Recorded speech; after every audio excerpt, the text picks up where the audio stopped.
मनीष एक auto rickshaw चलाता था। जब वो 15 साल का था तब उसके पिता का देहांत हो गया। इसी कारण मनीष को ही घर की जिम्मेदारी उठानी पड़ी और कॉलेज की पढ़ाई छोड़कर पिता के ऑटो चलाने का काम मनीष ने संभाल लिया। मनीष की बड़ी बहन सुलेखा की शादी में जो उसके पिता ने कर्जा लिया था, उसे उतारने के लिए मनीष ने अपना घर भी बेच दिया और माँ के साथ किराए के घर में रहने लगा। मनीष की बड़ी बहन अपने ससुराल में खुश है। इस बात की उसे बहुत तसल्ली है। माँ, सुलेखा दीदी का मेरे मोबाइल पर फोन आया है, तुम बात कर लो, फिर मैं ऑटो लेकर काम पर निकलता हूँ। हेलो सुलेखा दीदी, ये लो माँ से बात करो। हाँ बेटी, अपना ध्यान रखा कर, खूब खाया पिया कर, इससे बच्चे की सेहत पर अच्छा असर होगा। अब बस यही इच्छा है कि जल्दी से मैं नानी बन जाऊं और मनीष मामा। हाँ वो तो है, अब मामी कहलवाने वाली बस आ जाए तो मैं सुकून से तीर्थ यात्रा पर निकल जाऊंगी। नहीं नहीं, अपने नाती पोतों को खिलाकर ही तीर्थ यात्रा पर जाऊंगी। माँ, बस मनीष के लिए अच्छी सी लड़की ढूंढ लो जो घर संभाल ले। माँ, मुझे देर हो रही है, बाद में बात कर लेना। अच्छा सुलेखा, मैं तेरे से बाद में बात करती हूँ, मनीष को देर हो रही है। मनीष ऑटो लेकर काम पर निकलता है। उसे पहले ही बहुत देर हो चुकी थी, पर रास्ते में जाम भी बहुत था। वो सवारी का इंतजार कर रहा था, तभी उसका एक साथी जो उसकी तरह ऑटो चलाता था, वो किसी लड़की से झगड़ रहा था। अरे देखिए मैडम, ऐसा थोड़ी होता है? जब आपने मुझे यहाँ छोड़ने के लिए पैसे तय किए हैं तो चुपचाप मेरे पैसे दे दो ना। भैया, मैंने आपको बोला ना, मेरा पर्स रास्ते में कहीं गिर गया। मेरा मोबाइल फोन भी उसी में है और सारे पैसे भी। मेरा पर्स कहीं नहीं मिला। मैं तुम्हें बोल रही हूँ ना, मुझे अपना नंबर दे दो, मैं तुम्हारे नंबर पर पैसे भेज दूंगी। अभी मुझे देर हो रही है, मुझे सामने होटल में एक फंक्शन में पहुंचना है। क्या हुआ निरंजन, लड़ क्यों रहे हो सुबह सुबह? अरे देखना यार, सुबह सुबह पहली सवारी मिली और वो भी मुझे पैसे देने के लिए मना कर रही है। इन मैडम का पर्स कहीं खो गया है और मुझसे कह रही है कि पैसे बाद में देंगी। अरे ऐसा थोड़ी होता है भाई। कोई बात नहीं निरंजन, कभी कभी किसी की परेशानी को भी समझना चाहिए। एक काम कर, तेरे कितने पैसे बने मैं दे देता हूँ, ये मैडम मुझे बाद में दे देंगी। मनीष निरंजन को ऑटो के 200 रुपए दे देता है। Thank you so much. मेरा नाम अर्चना है, आप मुझे अपना नंबर दे दो, मैं आपके नंबर पर ऑनलाइन पेमेंट भेज दूंगी। बाकी अगर मुझे देर ना होती तो मैं आपको अभी पैसे दे देती। कोई बात नहीं मैम, ये लीजिए मेरा नंबर। अर्चना नाम की वो लड़की मनीष का मोबाइल नंबर ले लेती है और अगले दिन मनीष के मोबाइल पर पैसे ट्रांसफर कर देती है। आपके पैसे मैंने अकाउंट में भेज दिए हैं, आप चेक कर लीजिए। और कल के लिए एक बार फिर से थैंक यू, आपने अनजान होकर भी मेरी मदद की। अर्चना और मनीष बात करने लगते हैं। अर्चना को मनीष से बात करना बहुत अच्छा लग रहा था। उसके बाद एक दो बार अर्चना की मुलाकात मार्केट में मनीष से हो ही जाती है। धीरे धीरे दोनों दोस्त बन जाते हैं। मनीष को पता चलता है कि अर्चना एक बहुत ही अमीर खानदान की लड़की है, तो वो उसे समझाता है। अर्चना, तुम बहुत ही अमीर खानदान की लड़की हो, तुम में और मेरे में जमीन आसमान का फर्क है। मैं एक मामूली ऑटो रिक्शा चलाने वाला गरीब लड़का हूँ। तुम्हारा और मेरा यूं दोस्ती रखना ठीक नहीं है, प्लीज तुम मुझसे मत मिलो। तुम ना मिलने की बात कर रहे हो, पर आज तो मैं तुम्हें अपने प्यार का इजहार करने आई थी। मैं तुम्हें बहुत पसंद करती हूँ मनीष, मैं अपनी आगे आने वाली पूरी लाइफ तुम्हारे साथ मिलकर जीना चाहती हूँ। कहते कहते अर्चना फूट फूट कर रोने लगती है और मनीष उसे गले लगा लेता है। अर्चना अपने मम्मी पापा से इस बारे में बात करती है और जबरदस्ती मनीष से शादी करने के लिए मना लेती है। इधर मनीष भी अपनी माँ और बहन से इस बारे में बात करता है और एक शुभ मुहूर्त में दोनों की शादी हो जाती है। अर्चना का स्वभाव बहुत अच्छा था। उसे इस बात से कोई फर्क नहीं पड़ता था कि उसकी ससुराल गरीब है, ना ही उसने कभी इस बात की कोई शिकायत की। अर्चना, तुम मेरे साथ शादी करके खुश तो हो ना? हाँ मनीष, मैंने तुम्हें दिल से प्यार किया है। मैं तुम्हारे साथ बहुत खुश हूँ। माँ जी, सुलेखा दीदी सब मुझे कितना प्यार करते हैं। मुझे तो महसूस ही नहीं हुआ कि मैं अपना घर छोड़कर आई हूँ। तभी अर्चना की सास भी आ जाती है। जीती रहो बहू, हम बहुत भाग्यशाली हैं कि इस घर को तुम्हारे जैसी बहू मिली। अर्चना भाभी, ये देखो, मैं आपके लिए नई साड़ी लाई हूँ, आज आप शाम को कीर्तन में यही पहनना। सुलेखा दीदी, ये साड़ी तो बहुत सुंदर है, ठीक है, पर एक शर्त पर, आज आप मुझे खुद तैयार करोगे, प्रॉमिस? अर्चना की बातें सुनकर सुलेखा की आंखों में आंसू आ जाते हैं। उसने कभी सोचा ही नहीं था कि उसे इतनी प्यारी भाभी से इतना प्यार और सम्मान मिलेगा। सचमुच कुछ ही दिनों में अर्चना ने सबके दिल में एक अलग जगह बना ली। अब तो अर्चना के बिना कोई भी नहीं रहता था। सुलेखा के बेटा पैदा होता है। इधर अर्चना भी गर्भवती हो जाती है। अर्चना के मां बनने के बारे में जब उसके मम्मी पापा को पता चलता है तो वो उसे मिलने के लिए उसके ससुराल आते हैं, पर अर्चना का घर देखकर दोनों ही मुंह बनाने लगते हैं। अर्चना, तुम अपने मम्मी पापा के पास बैठो, रसोई से चाय और नाश्ता मैं ले आती हूँ। क्या बात है अर्चना, तुम इस हालत में भी घर के काम खुद ही करती हो? तुम्हारे घर में कोई नौकर चाकर नहीं है क्या? कैसी बातें करती हो ललिता तुम जानती भी हो तुम्हारी बेटी किस घर में ब्याही है। यहाँ 2 वक्त की रोटी खाने के लिए भी सोचना पड़ता है। एक टाइम की सब्जी दूसरे टाइम खाते होंगे ये भला क्या नौकर चाकर रखेंगे?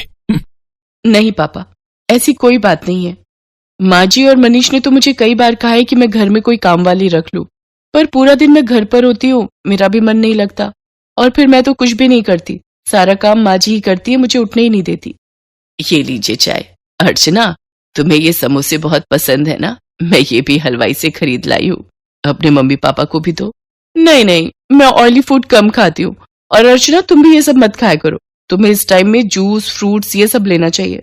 बहन जी, आप तो समझदार हैं, ये समोसे वगैरह ये सब बहुत नुकसानदायक है। मम्मी, आप मेरी टेंशन मत लो, माँ जी मेरा पूरा ख्याल रखती है। वो मुझे समय पर जूस फ्रूट दूध दही सब्जियां और सब कुछ खाने के लिए देती है। तभी अर्चना की ननद सुलेखा भी आ जाती है। अर्चना भाभी, मैंने डॉक्टर से अपॉइंटमेंट ले लिया है, कल सुबह 11 बजे आपको मेरे साथ चलना है, तो आपका चेकअप हो जाएगा और बाकी जो इंजेक्शन वगैरह। सुलेखा, तुम्हारा कौन से हॉस्पिटल में बच्चा हुआ था जिस डॉक्टर के बारे में तुम बात कर रही हो? जी, वो बड़े बाजार में जो हॉस्पिटल है जहां डॉक्टर नेहा बैठती हैं, वो सस्ता बेकार सा हॉस्पिटल। अर्चना, तुम उस हॉस्पिटल में चेकअप के लिए जाओगी? तुम्हारा दिमाग तो ठीक है। अर्चना, तुम एक मामूली से हॉस्पिटल में चेकअप के लिए जाओगी?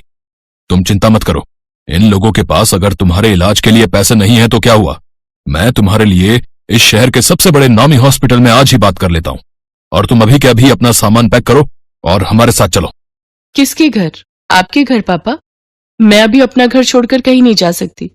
मुझे डॉक्टर नेहा, जो कि एक बहुत बड़ी और समझदार डॉक्टर हैं, उन्होंने सुलेखा दीदी की नॉर्मल डिलीवरी की है। उन्होंने मुझे पूरा रेस्ट करने के लिए बोला है। और शायद आपने ठीक से सुना नहीं, मुझे कल सुलेखा दीदी के साथ डॉक्टर के पास जाना है। आप थोड़ी देर और बैठेंगे या जा रहे हैं? क्योंकि अभी ना मनीष आने वाले हैं। वो शहर में एक नया रेस्टोरेंट खुला है, वहां पर मेरी फेवरेट आइसक्रीम मिलती है, तो आज मेरा वो खाने का प्लान है, तो हम सब डिनर के लिए जाने वाले हैं। अर्चना का ऐसा कोई प्लान नहीं था, ये उसकी सास और सुलेखा जानते थे, पर अर्चना अपने मम्मी पापा को एहसास दिलाना चाहती थी कि उसके ससुराल वालों का और अपमान ना ही करे तो उनके लिए बेहतर है। अर्चना के मम्मी पापा लज्जित हो जाते हैं और कुछ देर बाद वहां से चले जाते हैं। अर्चना की सास और ननद दोनों की आंखों में खुशी के आंसू थे। अर्चना अपनी सास और ननद के गले से लग जाती है। ये कहानी है सुभद्रा की। सुभद्रा गांव में रहती है और उसका बेटा अखिल शहर में। वो वहां एक मल्टीनेशनल कंपनी में जॉब करता है। सुभद्रा का बेटा अखिल अचानक से शहर से उससे मिलने गांव आया था। बेटे को देखकर वो बहुत खुश हुई और फिर से वही शिकायतें उसकी शुरू हो गई जो हर माँ की होती हैं। कैसी शक्ल बनाकर रखी है तूने? कितना दुबला हो गया रे तू? अरे खाना पीना ठीक से खाता नहीं है क्या? बहुत काम करवाते हैं क्या ऑफिस वाले? अरे माँ, कहाँ दुबला हुआ हूँ, वैसा ही तो हूँ। पता नहीं यार माँ की आंख ऐसी क्यों होती है, उसे अपना बच्चा दुबला ही दिखता है। तुझसे तो बोलना ही बेकार है। सुन, तू हाथ मुंह धो ले, मैं तेरे लिए आलू के पराठे बनाकर लाती हूँ। सुभद्रा रसोई में जाने लगी तो अखिल ने अपनी माँ का हाथ पकड़कर उसे सोफे पर बिठा लिया और कहा, अरे माँ, ये सब छोड़, मुझे तुमसे कुछ बहुत जरूरी बात करनी है। ये सुनकर सुभद्रा की आंखों में चमक आ गई और उसने खुश होकर उससे पूछा, क्या बात करनी है बेटा? शादी के बारे में? तू तैयार है? रुक, मैं तुझे कुछ दिखाती हूँ। सुभद्रा ने सोफे के पास रखी टेबल से कुछ लिफाफे निकाले और उससे लड़कियों की तस्वीर निकालकर अखिल को दिखाने लगी। बोल, कौन सी है तुझे पसंद? अखिल ने उन तस्वीरों को बेमन से देखा और माँ से कहा, माँ, मुझे इनमें से कोई भी पसंद नहीं है। क्या बोल रहा है तू? सारी इतनी सुंदर हैं, पढ़ी लिखी भी हैं। तब अखिल ने अपनी माँ से जो बात कही उसे सुनकर उनके चेहरे पर चमक आ गई। अरे सच, तूने लड़की पसंद कर ली है? अरे कौन है वो? क्या नाम है उसका? कहाँ की है? अरे माँ, एक साथ इतने सारे सवाल। ये कहकर अखिल ने अपना मोबाइल निकाला और उसकी गैलरी से आकांक्षा की तस्वीर निकाल कर दिखाई। उसे देखकर सुभद्रा बहुत खुश हुई। वाह, कितनी सुंदर है मेरी बहू। मैं बहुत खुश हूँ बेटा, बहुत खुश। अखिल और आकांक्षा की शादी हो गई। जब वो पहली बार उसे लेकर घर आया तो सुभद्रा द्वार पर उसकी आरती उतार रही थी, तो आकांक्षा को ये सब पसंद नहीं आ रहा था। आकांक्षा शहर में रहने वाली मॉडर्न ख्यालों की लड़की थी। उसने सुभद्रा से कहा, क्या मम्मी जी, अब ये सब कौन करता है? अरे क्यों नहीं करता, सभी करते हैं। लक्ष्मी हो तुम मेरे घर की, और लक्ष्मी का स्वागत तो ऐसे ही किया जाता है। सुभद्रा की बातों को सुनकर आकांक्षा ने अपना मुंह बना लिया। अखिल चाहता था कि आकांक्षा थोड़े दिन मां के साथ रहे, क्योंकि उसकी कंपनी वाले उसे देश से बाहर भेजने वाले थे। आकांक्षा ने भी कभी गांव देखा नहीं था, इसलिए उसने अखिल की बात टाली भी नहीं। ठीक है बाबा, लेकिन जल्दी आ जाना, मैं यहाँ अकेले बोर हो जाऊंगी। अखिल शहर चला गया। एक दिन की बात है, सुबह का समय था। आकांक्षा अपने कमरे में सोई हुई थी। सुभद्रा घंटी बजाते हुए पूजा कर रही थी। घंटी की आवाज से आकांक्षा डिस्टर्ब हो रही थी। वो गुस्से में बाहर आई और सुभद्रा से कहा, क्या मम्मी जी, सुबह सुबह इतना शोर क्यों कर रही हैं आप? ऐसा नहीं कहते बहू, मैं पूजा कर रही हूँ और अब तो सुबह के 7 बज गए। 7 बज गए तो मैं क्या करूँ? मुझे आप जैसे गवारों की तरह जल्दी उठने की आदत नहीं है। चलिए अब बंद करिए ये सब और मुझे सोने दीजिए। सुभद्रा को अपनी बहू की बात बहुत बुरी लगी, लेकिन वो चुप रह गई और खुद को ही दोष देने लगी। मेरी ही गलती है। अरे वो शहर की है, वहाँ लोग देर से सोते हैं, देर से जागते हैं। मुझे इस बात का ख्याल रखना चाहिए। आकांक्षा ज्यादातर समय या सोकर बिताती या अपने दोस्तों से बात करके। वो सुभद्रा की कोई मदद नहीं करती। एक दिन वो फोन पर बातें कर रही थी और सुभद्रा अपने बैल को चारा दे रही थी, तो अचानक उसका बैल जोर से रंभाने लगा। अरे क्या हो गया, क्यों गुस्सा कर रहे है तू? मैं आ तो गई खाना देने। हाँ ठीक है, मैंने आज थोड़ी देर कर दी। अरे क्या करती, मेरे घुटनों में जोरों का दर्द जो था, बूढ़ी हो गई हूं ना मैं। उधर फोन पर बातें करती आकांक्षा की दोस्त ने बैल के रंभाने की आवाज सुनी तो उसने कहा, अरे क्या बात है आकांक्षा, तबेले में है क्या तू? ये पीछे से कैसी आवाज आ रही है? अरे गांव है ना ये, यहाँ तो गाय भैंस की आवाज आएगी ना, कोई डीजे तो बजेगा नहीं। अच्छा सुन, मैं तुझसे थोड़ी देर में बात करती हूँ। आकांक्षा ने फोन काटा और सीधे सुभद्रा के पास पहुंची। क्या मम्मी जी, आप लोगों को जरा भी तमीज नहीं है क्या? अरे मैं फोन पर बातें कर रही हूँ और आपका ये बैल शोर कर रहा है। अरे मेरी बेइज्जती होती है दोस्तों के सामने। आपको बड़ा मजा आता है ना मुझे तंग करने में। ये तुम कैसी बातें कर रही हो बहू, मैं भला तुम्हें क्यों तंग करूंगी? और जहां तक बात रही इसके रंभाने की, तो इसे भूख लगी थी। अब ये बेचारा हमारी तरह खाना तो मांग नहीं सकता, जानवर है ना। ये जानवर है, आप तो नहीं। कान खोलकर सुन लीजिए, जब मैं अपने दोस्तों से बात करूं तो इसे बाहर ले जाइए, नहीं तो मैं ये घर छोड़कर चली जाऊंगी। अरे नरक बना दिया है मेरा जीवन आप लोगों ने। सुप्रिया फिर से खामोश रह गई। एक दिन जब वो गोबर से घर का आंगन लीप रही थी तो आकांक्षा फिर से नाक बंद करके तमतमाती हुई बाहर आई और गुस्से में सुप्रिया से कहा, क्या है मम्मी जी ये क्या है? पूरे घर में आपने बदबू फैला दी है। बहू गोबर है ये, पता है कितना पवित्र होता है, घर में कीटाणुओं को प्रवेश नहीं करने देता ये।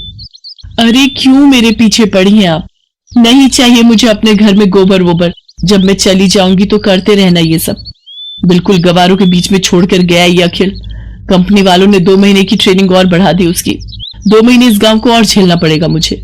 सुप्रिया आकांक्षा की किसी बात का बुरा नहीं मानती, वो उसे बहुत प्यार करती थी। एक दिन की बात है, सुप्रिया ने आकांक्षा से कहा, बहू आज कुछ लोग तुम्हें देखने के लिए आ रहे हैं। वो क्या है ना कि ये लोग शादी में नहीं आ पाए थे। मुझे देखने? अरे मैं क्या कोई नुमाइश की चीज हूँ जो मुझे देखने आ रहे हैं? सुनिए, उन लोगों को मना कर दीजिए, मुझे किसी से नहीं मिलना। आकांक्षा बार बार सुप्रिया का अपमान करती और बार बार उसे जली कटी सुनाती, लेकिन सुप्रिया अपनी बहू को कुछ नहीं कहती। उसे हमेशा यही लगता कि बहू शहर की है, वहां के तौर तरीके अलग होते हैं, उसे वो बदल नहीं सकती। एक बार की बात है, सुप्रिया कुछ दिनों से बहुत बीमार थी। उसका बुखार उतरने का नाम ही नहीं ले रहा था, लेकिन आकांक्षा को इन सब बातों से कोई फर्क नहीं पड़ता था। एक दिन आकांक्षा छत की बाउंड्री के पास खड़ी होकर अपने दोस्तों से बातें करते हुए और अपनी सास की शिकायत करके अभी फोन रखा ही था कि तभी न जाने कैसे उसका पैर फिसल गया और वो छत से नीचे गिर पड़ी। आह! आकांक्षा की आवाज सुनकर सुप्रिया भागी भागी बाहर आई। उसे देखा कि आकांक्षा जमीन पर गिरी तड़प रही है। बहू बहू, अरे ये कैसे हो गया? आकांक्षा लहूलुहान हो गई थी। गांव में अस्पताल 4 किलोमीटर दूर था। सुप्रिया को समझ नहीं आ रहा था कि वो क्या करे। तभी उसे अपने बैल के रंभाने की आवाज आई। सुप्रिया ने अपने बैलों को तुरंत बैलगाड़ी में जोड़ा और अपनी बहू को उसमें डाला और खुद ही बैलगाड़ी चलाकर अस्पताल की ओर जाने लगी। जल्दी चल और जल्दी चल, मेरी बहू को जल्दी से अस्पताल पहुंचाना है। दोनों बैल पूरी तेज गति से भागने लगे। कुछ देर बाद ही वे सभी अस्पताल पहुंच गए। आकांक्षा की गंभीर हालत देखकर डॉक्टर ने उसे तुरंत एडमिट कर दिया और उसका इलाज शुरू कर दिया। कुछ देर बाद डॉक्टर ऑपरेशन थिएटर से बाहर आए। अब आपकी बहू की हालत में सुधार है। अगर आपने उसे लाने में जरा भी देर की होती तो कुछ भी हो सकता था। जब तक आकांक्षा अस्पताल में रही, सुप्रिया न रात को सोती न दिन को।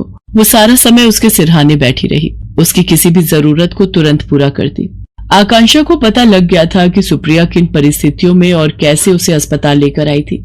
उसे अपनी हर पुरानी बात आज याद आ रही थी और उसे पश्चाताप हो रहा था। माँ जी, मुझे माफ कर दीजिए। मैंने आपके साथ कितना बुरा किया, क्या नहीं कहा आपको, लेकिन आपने मेरी जान बचाने के लिए क्या कुछ नहीं किया। मेरी गलतियों के लिए माफ कर दीजिए। अरे कोई गलती नहीं की तूने, तू ठीक हो गई बहू, बस मेरे लिए यही सबसे बड़ी बात है। तभी आकांक्षा को बैल के रंभाने की आवाज आई। वो उस आवाज को सुनी रही थी तभी। पता है तू यहाँ बीमार है तो मेरे दोनों बैलों ने भी खाना पीना छोड़ दिया है। वो अस्पताल के बाहर ही खड़े रहते हैं। सच कहूँ तो वो ना होते तो पता नहीं मैं तुम्हें कैसे अस्पताल लेकर आती। सुप्रिया की बातों को सुनकर आकांक्षा की आंखों से झरझर कर आंसू निकलने लगे। वो बाहर निकली और बैलों को गले लगाकर उनसे भी माफी मांगी। आकांक्षा बदल गई थी। उसे गांव अच्छा लगने लगा था और सुप्रिया में तो उसकी जान बसने लगी थी।